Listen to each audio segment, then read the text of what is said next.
sommer net met julle deel wat met een van ons lidmate gebeur het. Op Kersdag verlede jaar. Barry het geleentheid gehad. Nee, jy was 'n bietjie afgewees. Ek was hier by ek en Eloise en Dion hulle. Jy was die volgende Sondag daar. Ek het bietjie die fort gehou.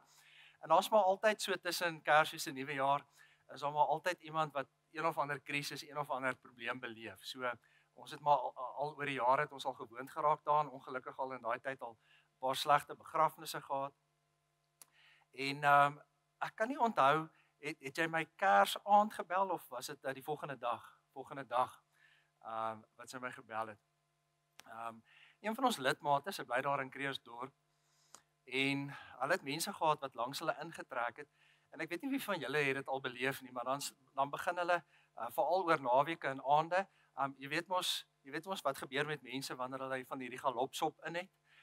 Jy word sterk, jy word vinnig, jy word onsigbaar, jy weet, en ek meen, jy kan net alles doen, en dan, jy weet, spoor die ouens brandewyn het nie brieke nie, en dan laat waai hulle, jy weet, en dan word daar van vroegoggend tot laat aand word daar hierdie lekker sagte Mozart musiek gespeel. Julle weet mos hierdie met so beat wat so doef doef doef doef. En dit het vir lank aangegaan. Soveel en sy het op 'n paar geleenthede het sy na die polisie toe gegaan en met die polisie gaan praat oor die rusverstoring wat daar aan die gang is, en daar het obviously niks gebeur nie. Daar's glad nie gereageer daarop nie. En vir maande lank, maar letterlik vir maande lank gaan dit aan. So die frustrasie bou op, en die frustrasie bou op, en die frustrasie bou op, en jy gaan polisie toe, en die frustrasie bou op, en die frustrasie bou op, en jy gaan polisie toe, en jy gaan praat mooi, en jy gaan praat weer, en jy gaan vra, en jy gaan raas, en jy gaan skel, jy maak jou kwaai oogies, en niks gebeur nie. En wraggies waar, jy was Kersdag, was jy in die diens gewees, nee, Kersdag in die diens, en kom by die huis, en wat is aan die gang? En hierdie manne is besig om te gooi. En sy lose it. Sy verloor dit heeltemal. Nou kyk, iets wat jy nie met 'n revolver mag doen nie. Kyk, ek weet hulle spot en sê it's amazing what you can do with a gun and a kind word.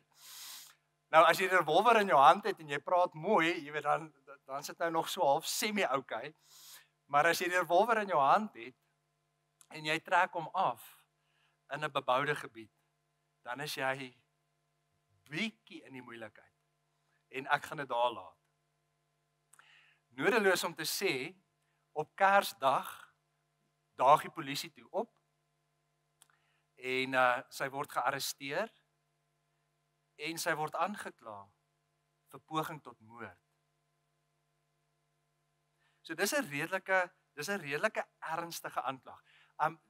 Die hart en die bedoeling was nou nie om jy weet 'n Rambo te trek nie, maar die pistool is afgetrek in 'n beboude gebied. So jy het major moeilikheid, maar soos in moeilikheid met 'n groot M. Word gearresteer en Kersnag slaap sy toe in die tronk. Nou ek weet nie wie van julle was onlangs in een van die polisie-selle hier in ons omgewing gewees. Enige plek hier aan die Wesrand. Dis nie die Hilton nie. Dit is nie 'n lekker plek om in te wees nie. Word aangekla vir poging tot moord en daarna word daar vir haar gesê, maar hoorie, daar is geen manier, maar soos in geen manier dat ons eers vir jou wat is byl in Afrikaans? Borgtog. Dankie. Dis tyd geleef, so net so terloops, tyd geleef.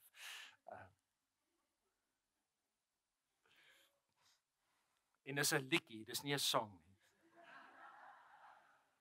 En dit is wonderlik, dis nie amazing nie.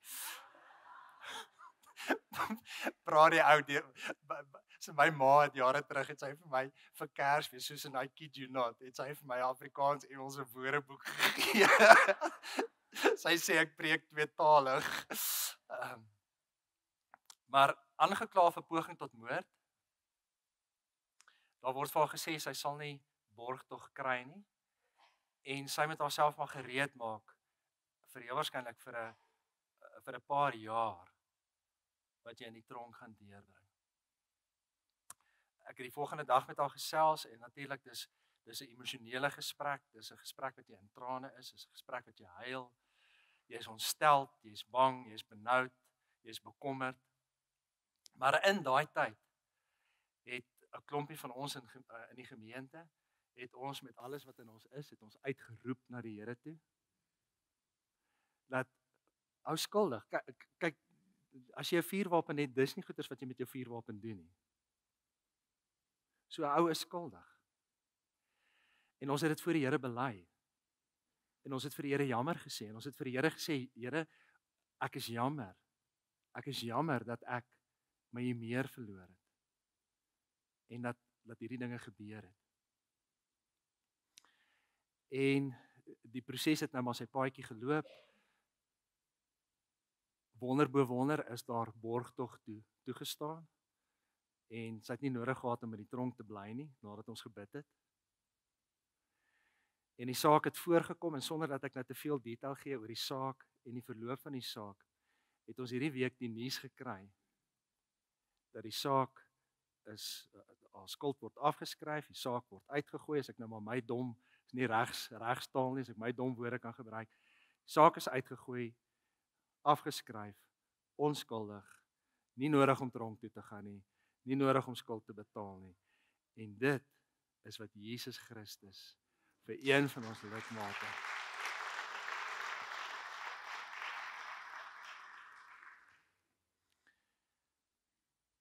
Dit is wat gebeur wanneer jy die kos van kampioene eet en die kos van kampioene gebruik.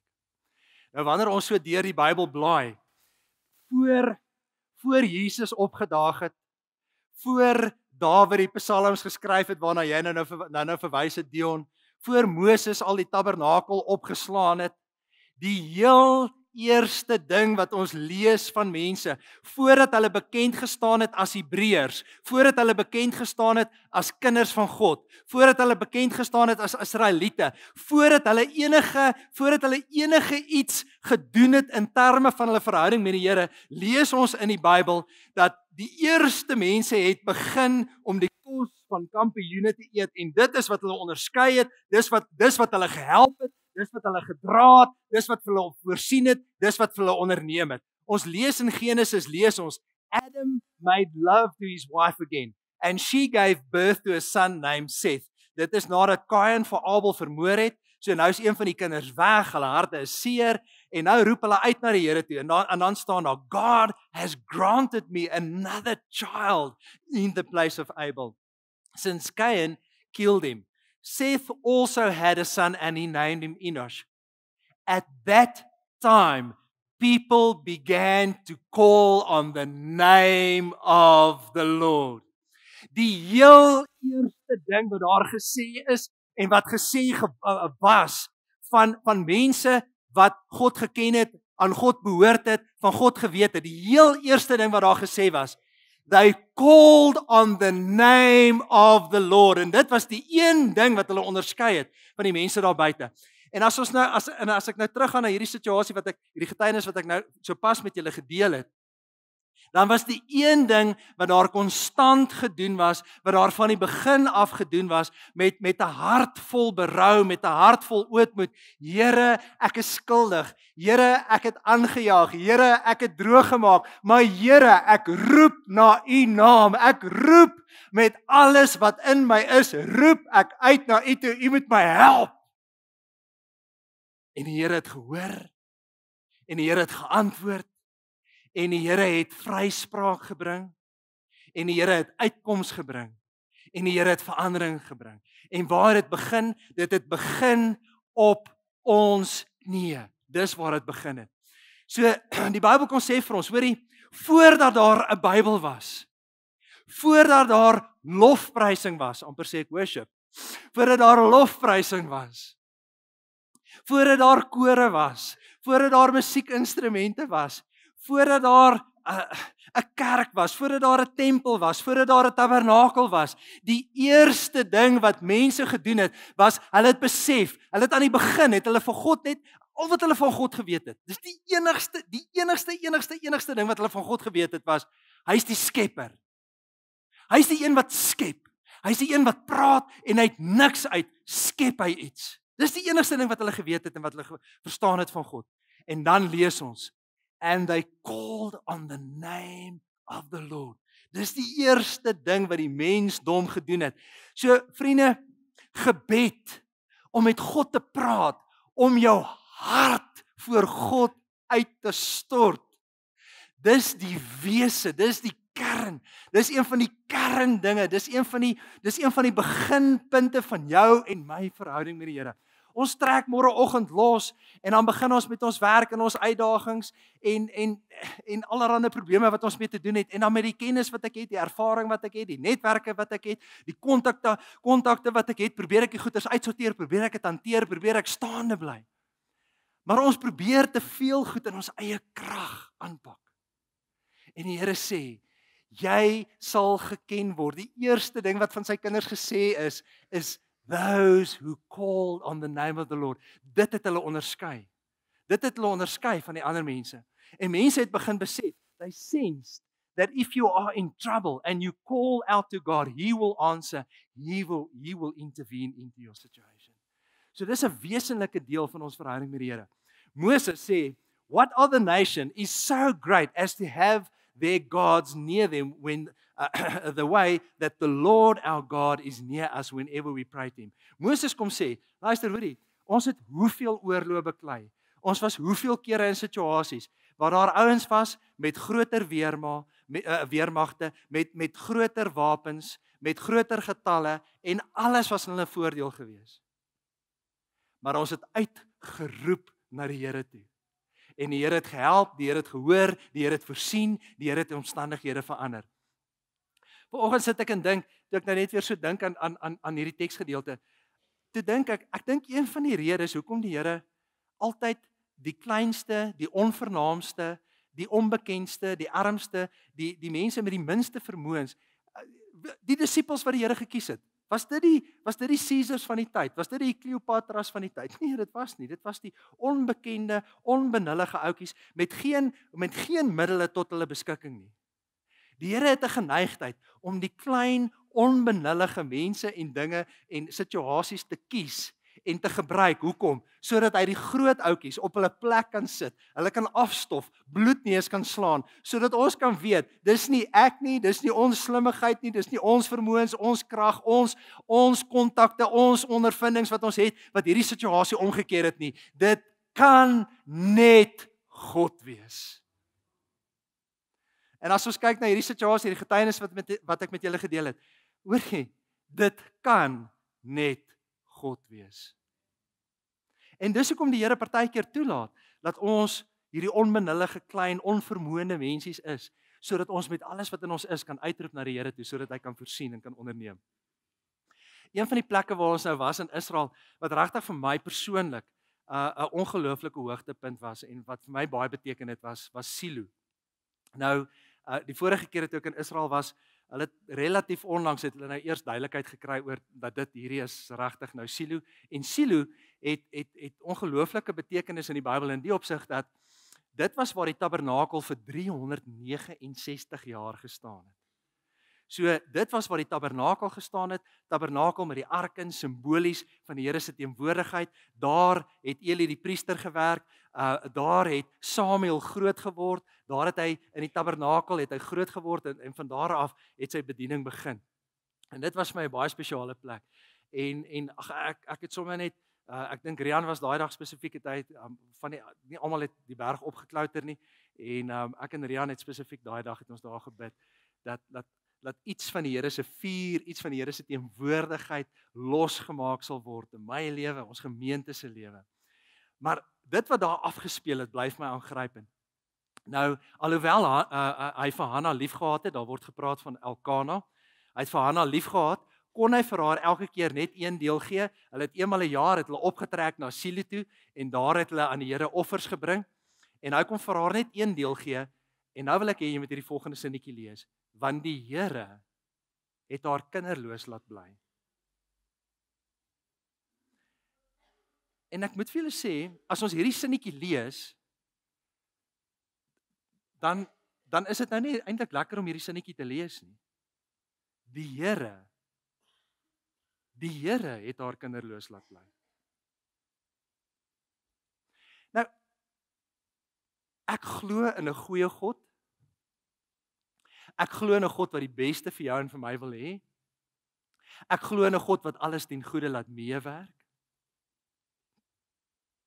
Maar wat maak ek en jy met hierdie sinnetjie? Die Here het haar kinderloos laat bly. En kinderloosheid in daai tyd was gesien as 'n vloek. So sy sukkel hier met 'n probleem en dis nie 'n vloek nie.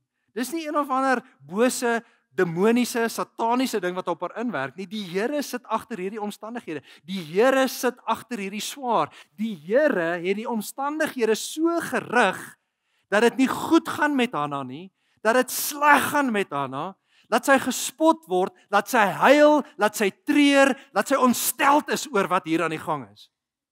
En dan het die ander vrou, dis nou Penina, vir haar baie gespot en haar verneder, omdat die Here haar, hier staan dit weer, die Here het haar kinderloos laat bly. So nou word sy gespot, sy word verneder en die Here laat dit toe. Ons is so of, Here, U laat alles ten goeie meewerk. Here, hoe is dit? Hoe is dit dat hierdie omstandighede nou so sleg, so swaar, so benoud, so benard, so uitsigloos lyk vir jare? Hoekom? En so het dit jaar vir jaar gegaan. Elke keer as Hanna in die huis van die Here gaan offer het Penina haar gespot, sodat sy gehuil het. Sy wou nie eet nie. Party ouens wat hierdie teksgedeelte lees en sê, luister, dis klassieke depressie simptome. Jy's blou, jy huil, jy's ontstel, jy het nie 'n eetlus nie, en dan vra Elkana, ons sal nou oor hom praat. En dan vra Elkana vir haar, Hanna, waarom huil jy? Waarom eet jy nie en waarom is jy hartseer? Is ek nie vir jou meer werd as 10 seuns nie? Hierdie ou het nie 'n swak selfbeeld gehad nie. Kan ek net gou vir die man sê, as jou vrou ontsteld is en sy's omgekrap, moenie vir haar sê, ag moenie worry nie, jy het vir my. Jy gaan bloei. Jy gaan in die hondehok slaap. Ek hoop jy het vir Barry op speed dial, want jy gaan 'n beraader nodig hê.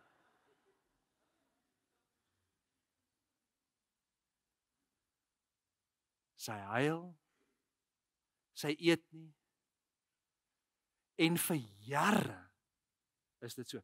Hoef jy hande op te steek nie.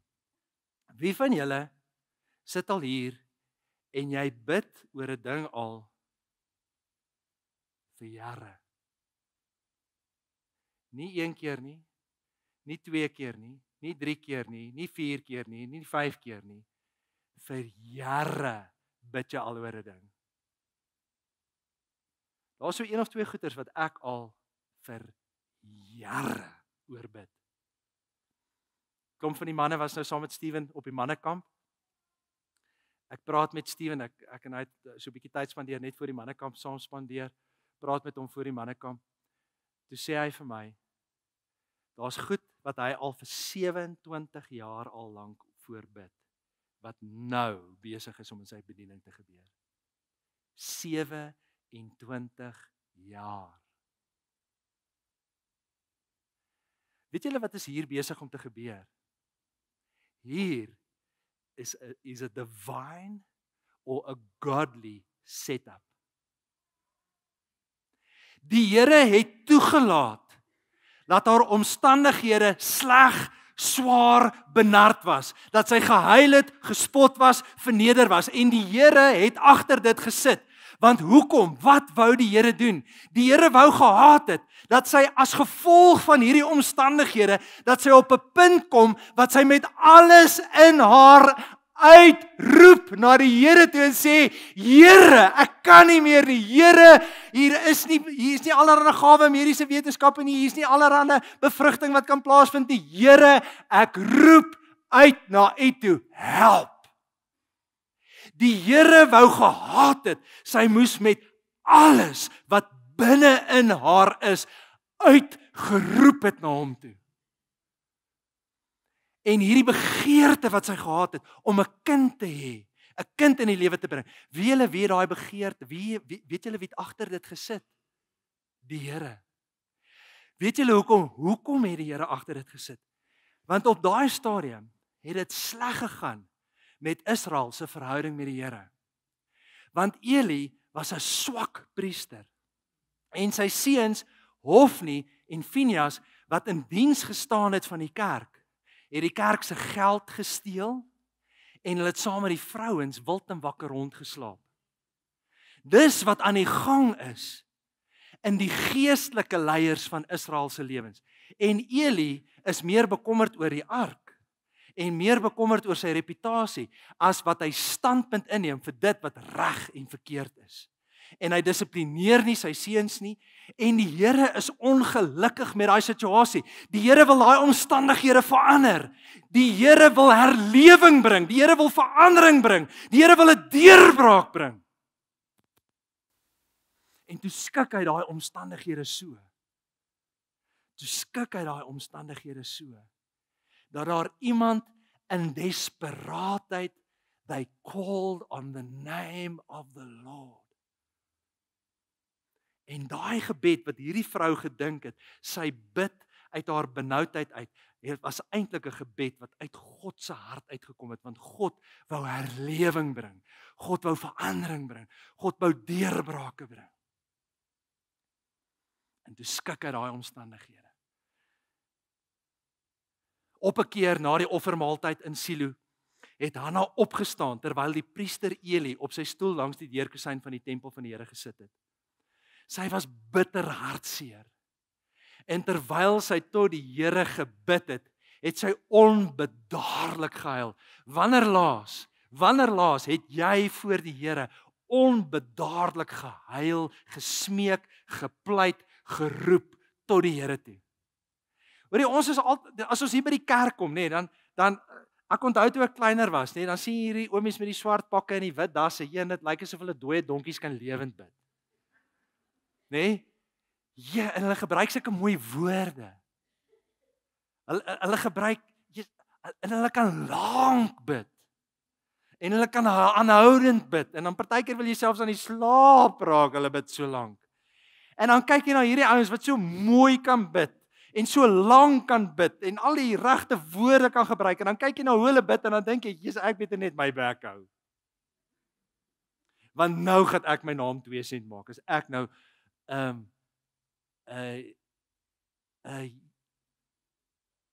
wag, ek maar stil bly. En hier kom sê die Bybel vir ons, luister,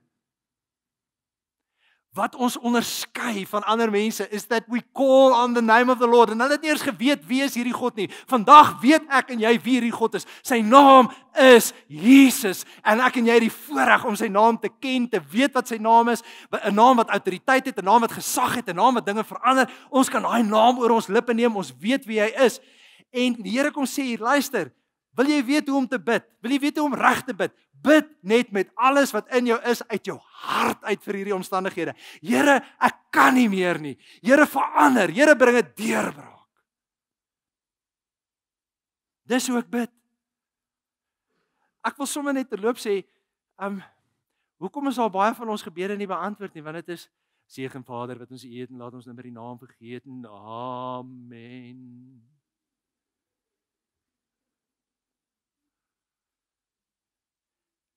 Kom nie uit die hart uit nie. Dis nie 'n hartsgebed nie. Dis nie 'n opregte, ek weet nie wat die regte woorde is nie, ek weet nie wat die regte taal is nie, ek weet nie wat die regte protokol is nie. Hanna kom hier, sy breek al die protokol. Sy doen dit nie op die regte manier nie. Sy gebruik nie die regte woorde nie. Sy beoefen dit op 'n verkeerde manier, maar daai gebed kom uit die hart uit. Opreg stort sy haar behoeftes en haar begeertes net voor die Here uit. Sy bid verkeerd. Sy gebruik die verkeerde woorde. Sy doen dit op die verkeerde manier. Want die manier was jy bid hardop, jy loop daar rond, en jy bid en jy, ek was al daar in Israel gewees, waar jy daar rondloop en dan loop daai Joodse seentjies daar rond en dan bid hulle kliphard en dit gat net. Dit was die sogenaamde regte manier. Sy bid saggies in haar hart, sy huil. Sy was bitter hartseer en terwyl sy tot die Here gebid het, het sy onbedaarlik gehuil.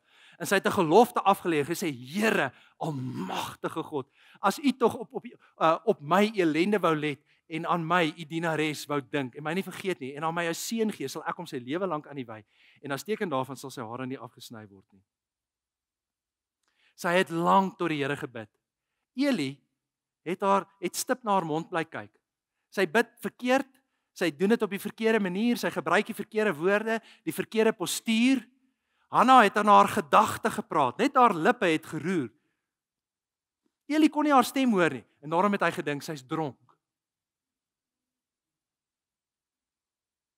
Wat is dit met mense wat regtig erns maak met die Here of iets van die Here beleef en hulle lyk dronk?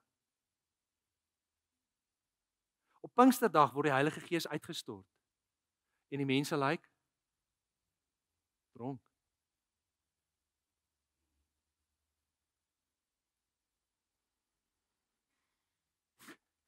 Hierdie priester wat die Here eintlik wou verwyder, deur wie die Here eintlik nie meer gewerk het nie. Hy kyk na iemand wat opreg besig is met God en hy dink sy's besig met die verkeerde ding. Hy sê vir haar: Hoe lank wil jy nog dronk bly loop? Loop, word eers nugter. Hy jaag haar uit die kerk uit. Hierdie vrou is besig om te bid, 'n gebed wat in God se hart die oorsprong het. 'n Gebed wat God actually hoor. Die enigste gebed van almal se gebede wat gehoor word op daai stadium. Want daar sê vir ons in daai gedeelte, die woord van God was skaars. Daar was min openbarings, min visioene, min geleenthede wat mense vir God beleef het, min kere wat God gepraat het. God praat nie, God werk nie. Die ouens wat in diens staan van die tempel, jaag hierdie vrou, die enigste gebed wat verhoor word, jaag hulle uit die tempel uit. Loop, word eers nugter. Maar Hanna het geantwoord: Nee meneer, ek is maar net 'n vrou wat diep te neergedruk is. Ek het nie wyn of bier gedrink nie, ek het net my hart uitgestort voor die Here. Kan dit dalk wees dat jou omstandighede nie verander en daar nie vir jou deurbraak is nie, want jy's nie besig om regtig jou hart in desperaatheid voor die Here uit te stort nie. Ek het maar net my hart voor die Here uitgestort. Moet tog nie dink ek's 'n slegte vrou nie. Dis oor my smart en my leed, dis omdat dit so groot is dat ek so lank bly praat het. En toe sê Eli: Wees gerus. Wees gerus en gaan nou maar. Die God van Israel sal in jou gee wat jy van hom afgesmeek het. En hierdie vrou, ek meen hierdie ou se kettiekop, hy's nie 'n goeie geestelike leier nie. En hy sê vir haar: Hoorie, moenie worry nie, God het jou gehoor. En sy staan op en sy vat dit as God se belofte. As God se woord vir haar situasie. As jy in 'n krisis is, finansiëel, emosioneel, geestelik, fisies, so kan ons opnoem. As jy in 'n krisis is, dan vra jy vir die Here vir 'n belofte. En as jy daai belofte kry, sy woord van hom af kry. Die dame in ons gemeente wat Kersdag toegesluit is. Sy het vir die Here gevra: Here, gee vir my 'n woord en die Here het vir haar 'n woord gegee. Saam met die gebed het sy vasgehou aan hierdie belofte en die Here het die omstandighede verander. En sy het omstandighede nog nie verander nie. Sy is nog nie swanger nie, die kind's nog nie daar nie, maar sy het opgestaan, sy het haar trane afgedroog, sy het geëet. Mag dit vir my wees soos wat U gesê het. Sy glo dit. God said it, that does it, I believe it. Sy het toe geloop, sy het gaan eet en sy was nie meer bedruk nie. En die volgende môre het Elkana hulle vroeg opgestaan, die Here aanbid, hulle teruggegaan huis toe. En toe natuurlik te doen hulle deel. Okay. Bietjie stadig.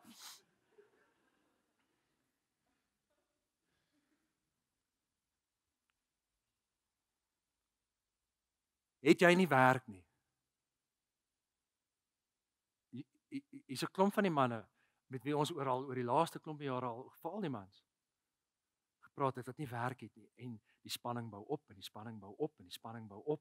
Of jy begin 'n besigheid en jy is bekommerd en jy is bekommerd en jy is benoud. Weet jy wat sê die Here vir jou? Eet die kos van kampioene. Kom op jou knieë, alleen, afsonderlik, kry ander. Paulus sê die gebede van baie het vir my seën gebring. En jy gaan op jou knieë en jy eet die kos van kampioene en jy bid. Dis wat jy doen. Wat doen ons? Ons lê nagte wakker, ons stres, ons is geïrriteerd, ons is happerig, ons gil op ons vrou en kinders en ons is net ongeskik en ons is nie lekker om met ons huis te hou nie en die Here sê, maak soos wat Hanna gemaak het, bid. Gaan dit sleg in jou huwelik? Is jy het jou kinders die pad byster geraak? Dan sê die Here, eet die kos van kampioene.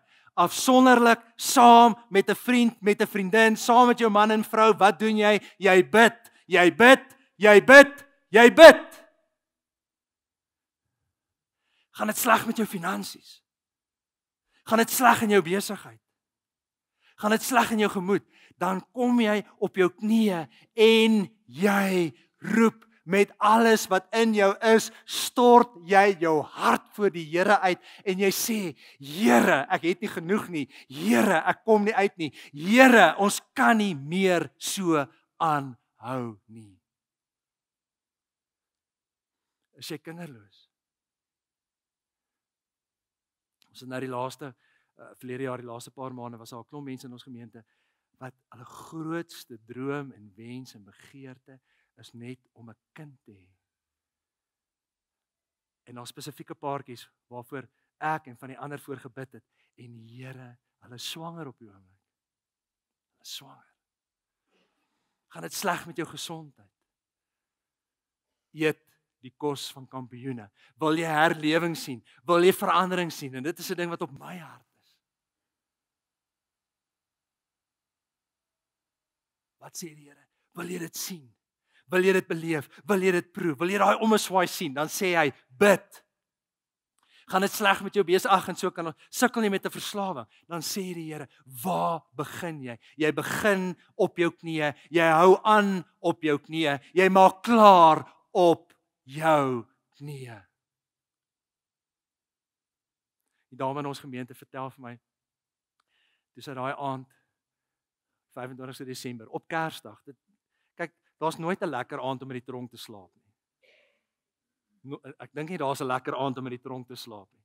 Maar ek dink as daar nou een regtig slegte aand is, 'n ekstra slegte aand is om in die tronk te slaap, dan is dit nou 25 Desember. En toe sy die aand in die tronk kom, toe is daar 'n paar swart vrouens wat ook toegesluit is. 3 van hulle Zimbabweërs, 2 Suid-Afrikaners, 5. En weet julle wat was daai vrouens besig om te doen? Dan word sy wakker deur die nag wanneer die liggie bly skyn. Dan word sy wakker deur die nag, dan kry sy daai Zimbabwese vrouens. Weet jy wat sy hulle gekry? Op hulle knieë. Besig om te bid, besig om te pleit, besig om te smeek, besig om die Here te loof.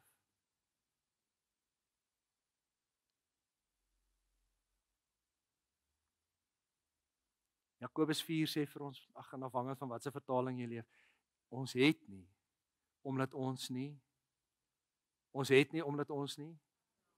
vra nie. Ons het nie omdat ons nie bid nie. Hoorie, die van julle wat hier sit, op Marlene se hart is dat ons 'n suksesvolle kermis sal hê. Vanoggend sê die Here vir haar, Marlene, wil jy 'n suksesvolle kermis hê? Dan sê die Here vir jou, hoeveel bid jy daarvoor? Obviously, ou reël, jy organiseer, jy doen, ou praat, jy doen die bemarkings doen, jy dreig, jy smeek, jy vra, okay? En dan agter dit, wat doen jy? Jy bid. Wie van julle wil graag sien dat die Here in en deur julle werk en genesings bring, profetiese woorde gee, woord van kennis, woord van wysheid, onderskeidingsvermoë? As jy dit wil hê, wat doen jy? Jy bid. Jy vra daarvoor. Dion staan op, hulle staan op 'n Sondagoggend hier op en hy lees, hy swat, hy verwerk die musiek, hulle oefen saam, hulle gaan deur die emotions en hulle kom hier met 'n bedoeling om vir julle as 'n gemeente in worship in te vat. Enter through my gates with praise. Kom met lofsang in my tempelpoorte, sê onder andere van die Psalms 150. Maar die Here sê vir jou, Dion, wil jy die gemeente in worship invat? Dan sê hy, hoeveel bid jy daarvoor? Tabo, jy wil 'n suksesvolle jeugbediening hê. Hoeveel bid jy daarvoor? Hoeveel word daar gebid? Hoeveel word daar ingetree? Daar's 'n klomp van julle wat selleiers is. Wil jy sien dat die Here werk, dat die Here kragtig werk? Dan vra die Here vanoggend vir jou, hoeveel bid jy daarvoor? Hoeveel bid jy daarvoor? Hoeveel tree jy in daarvoor? En so kan ons aangaan.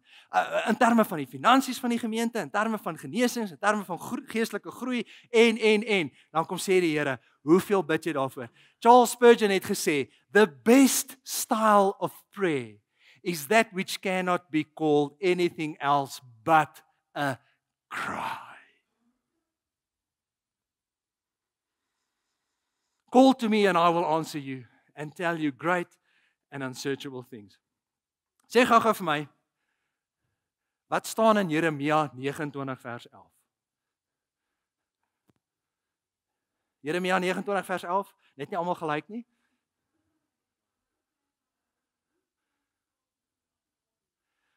Okay, ons is 'n Afrikaanse kerk. nee, ek spot jy sommer nou net. Dis perfek aangehaal. Alright, dis 100, dis reg. Ek trek sommer net jou been. Dankie Daleen. Alright. Okay. I know the plans that I have for you, plans to prosper you, not to harm you. Okay, iemand wat Afrikaans het?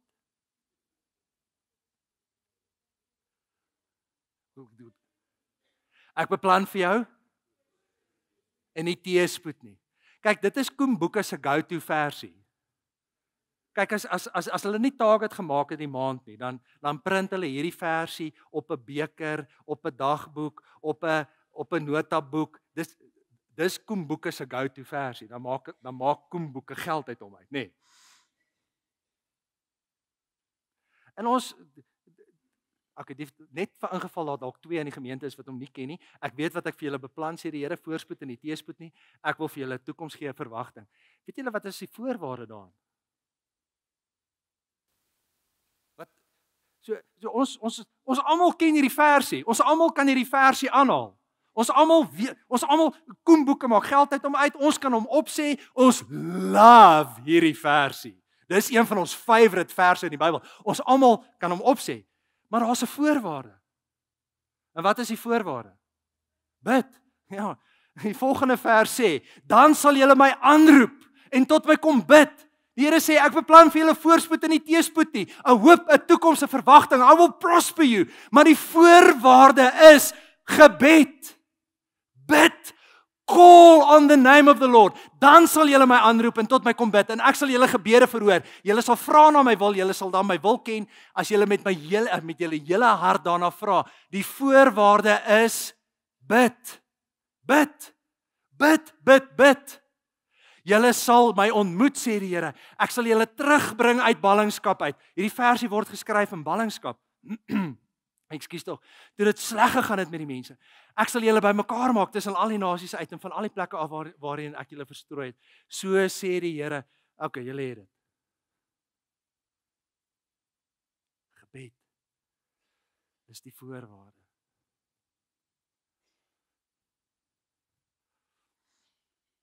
Die Here beloof dat as ons met ons hele hart uitroep na hom, hy se omstandighede sal verander en dat hy sal ingryp. Jim Simbala, hy het 'n boekie geskryf, Fresh Wind, Fresh Fire, wat hy so 'n bietjie sy gemeente se storie vertel, maar dit is 'n storie oor gebed. Jy kan gerus as jy die boekie raak lees, raakloop in Koen Boeke, jy kan hom maar koop. The truth of the matter is that the devil is not terribly frightened of our human efforts and credentials, but he knows his kingdom will be damaged when we lift up our hearts to God.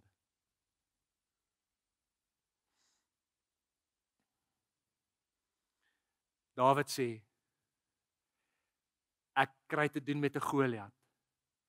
Ek kry te doen met iemand wat groter is as ek. Ek kry te doen met iemand wat sterker is as ek. Ek kry te doen met iemand met groter spiere, groter wapens, groter weermag agter hom. En dan sê hy, know that the Lord has set apart his faithful servant for himself. The Lord hears when I call to him. En wanneer ek die onmoontlike, die moeilike, die swaar, die slegte in die gesig staar, dan sê die Here, dan kom ons as kinders van die Here en ons bid. En Dawid sê, dit was die geheim van sy sukses. Dis hoekom hy gewen het. Psalm 14 sê, do all these. Nou kom Dawid. Nou sê hy, hoorie, wil jy weet wanneer word Wanneer sien die Bybel jou as 'n bose mens? Die Bybel gebruik die woorde evil. Nou ons dink as jy 'n kettikop is, prit snyf, majoneise in jou are opspuit, geld steel, ons vriendelik met hulle praat with a gun and a kind word, that's evil. Die Here kom sê hier, hy sê, do all these evil doers know nothing? They devour my people as though eating bread. They never call on the Lord. Weet wat sê die Bybel, wanneer is jy evil? Wanneer jy dink jy kan alles in eie krag, eie vermoë, eie ondervinding, eie kontakte, eie netwerke, jy kan dit op jou eie uitsorteer. Die Bybel sê, then you are evil. Is julle nog met my? Roep my aan in die dag van benoudheid. Roep my aan in die dag van benoudheid en ek sal jou uithelp en jy sal my eer. Roep my aan. Psalm 80, kom sê die psalmdigter, die Here sal herlewing bring. Revive us, God. Restore us when we call on your name.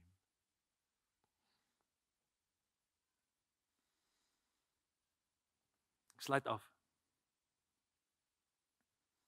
Jesus het vir hulle 'n gelykenis vertel om dit duidelik te maak dat 'n mens altyd moet aanhou bid sonder om moedeloos te word. Hy het gesê in 'n sekere stad, kom ons lees net gou daai eerste sinnetjie hardop sommer net almal saam. Kom ons lees hom net gou saam.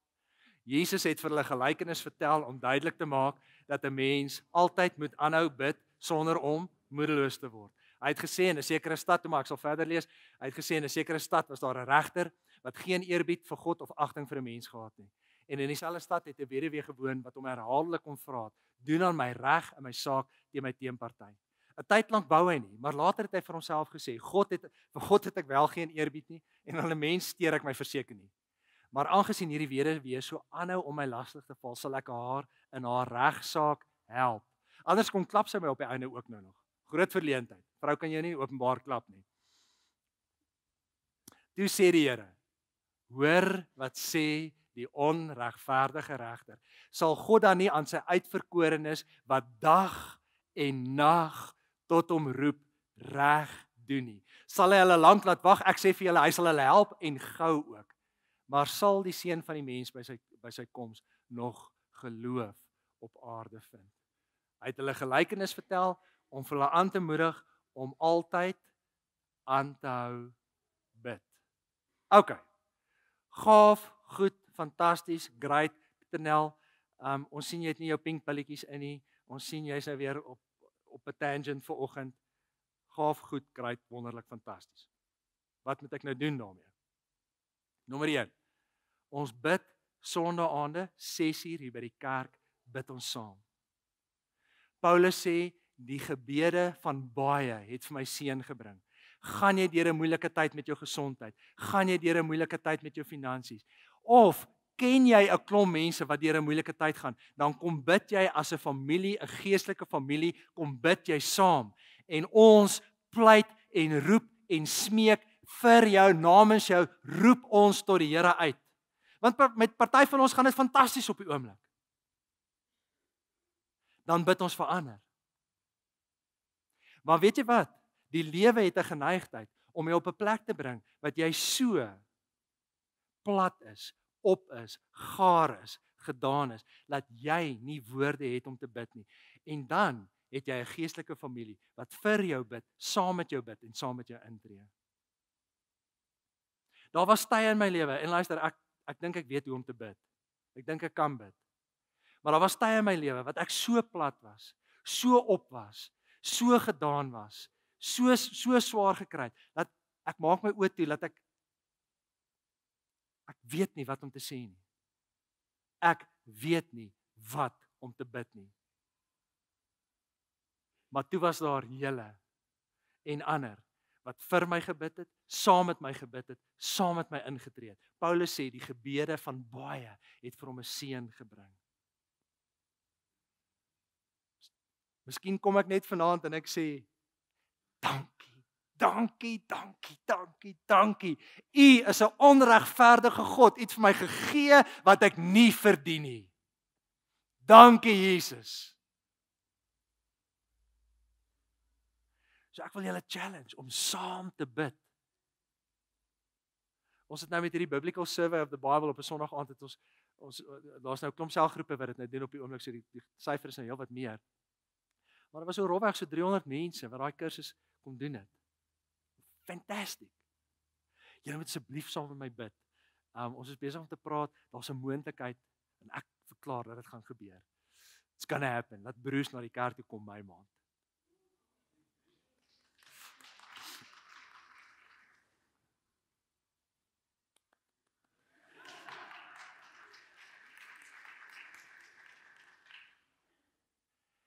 Ek het julle in die begin van die jaar gechallenge, reg aan die begin van die jaar. Kan julle onthou? Dit het ek gesê daar's 'n tafel.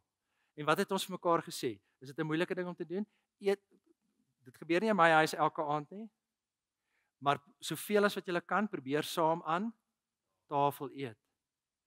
Kan ek julle challenge om net een ekstra dingetjie, nou dat julle daar sit, hoor 'n bietjie hoe gaan dit, hoor mekaar se harte, praat bietjie nonsens en dan bid 'n bietjie saam. En bid vir mekaar. Kan julle dit doen? Wie van julle het begin om saam aan tafel te eet of dit meer gereeld, intentioneel te doen? O, hemel, ek gaan daai preek weer met preek. Ek net gou sien. Steek gou hande op.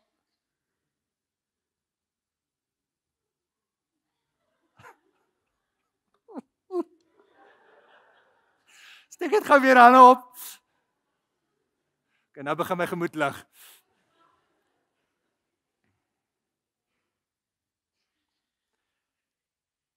Ek moet sê, dis 'n ding waarmee ek en Eloise sukkel. Want daar's geleenthede wat ek laat aand vergadering sê, dan kom ek by die huis, dan slaap sy al. Ek sien die oggende so uur en 'n half voor sy op is ek op.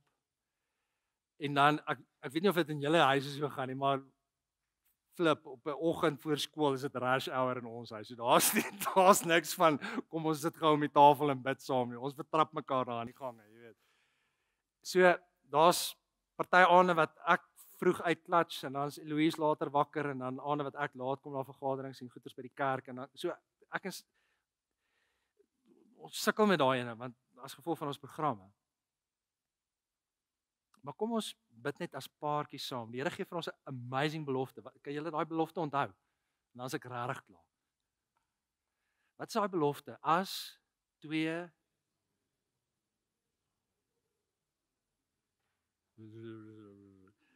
2 of meer saam bid oor 'n saak en saamstem daaroor, sal dit so wees.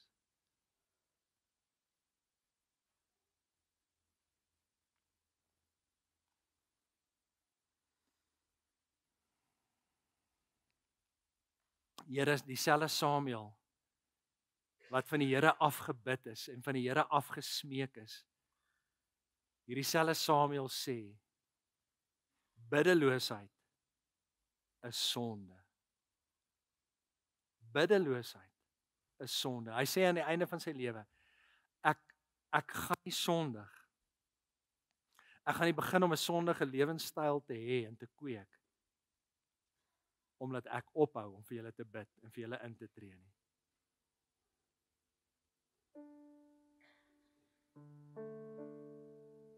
Here, ons wil verandering in hierdie land sien. Here, met die uitsondering van 1 of 2 in ons gemeente of miskien 2 in ons gemeente, het ons nie regtig toegang tot politieke kringe nie. Dit is nou nie asof ek die foon kan optel en met Ramaphosa kan praat en sê, "Hey, wat maak jy hier?" en jy maak droog of wat ook al. Here, maar ons kan hierdie land en sy toekoms kan ons verander op ons knieë. Here, ons bid vir hierdie land. Ons bid vir vrede in hierdie land. Ons bid vir ons leiers. Here, ons bid, Here, ons bid in hierdie land vir goddelike leiers, vir eerlike leiers, vir eerbare leiers. Here, ons bid dat U alle korrupsie en alle onreg en alle moord wat daar gepleeg word en elke skewe en krom ding, bid ons Here dat U dit na die oppervlakte toe sal laat opborrel. En ons bid Here dat U vir ons, that you will give us godly leaders. En ons bid, Here, vir ons leiers wat op die oomblik daar is. Ons bid dat U hulle sal seën. Ons bid dat U hulle suksesvol sal maak, sodat daar vrede in ons land kan wees. Here, sodat ons U kan dien en kan aanbid.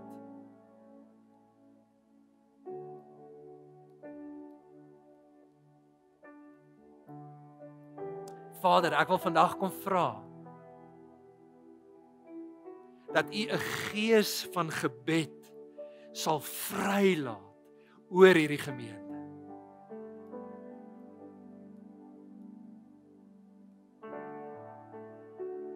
Here, U sê vir ons het nie, omdat ons nie vra nie. Here, dankie dat Hanna vir ons leer, ons hoef nie die regte formules, die regte woorde, die regte postuur, sag of hart. Here, dankie dat Hanna net vir ons kan leer, as ons kan net ons harte voor U uitstort. Dankie, Here. Dankie, Here.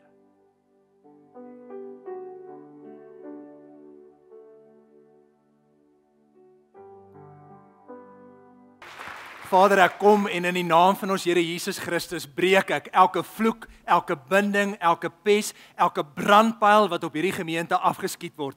Ek breek dit in die naam van ons Here Jesus Christus. Elke brandpyl op hulle gesondheid, elke brandpyl op hulle finansies, elke brandpyl op hulle verhoudings, op hulle huwelike, op hulle vriendskappe, elke brandpyl op hulle gesondheid, elke brandpyl op hulle emosies, elke brandpyl op hulle verhouding met U.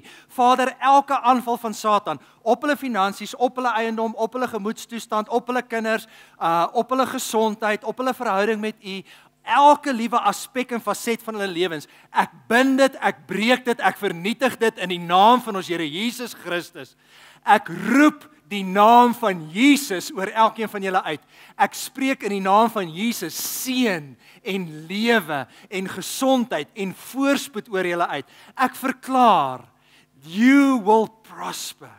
Ek verklaar, die Here sal vir jou seën. Ek verklaar, die Here beplan vir jou voorspoed en nie teëspoed nie. Ek verklaar sukses, 'n hoop en 'n toekoms. Dit verklaar ek nou oor jou in die naam van ons Here Jesus Christus. En ek spreek oor jou 'n gees van gebed uit in die naam van ons Here Jesus Christus. Elkeen van julle wat behoefte het, wat gebed het, is welkom om agter te bly en Barry en ander sal saam met julle bid. Ontvang hierdie seën in die naam van die Vader en die Seun en die Heilige Gees. En almal sê amen.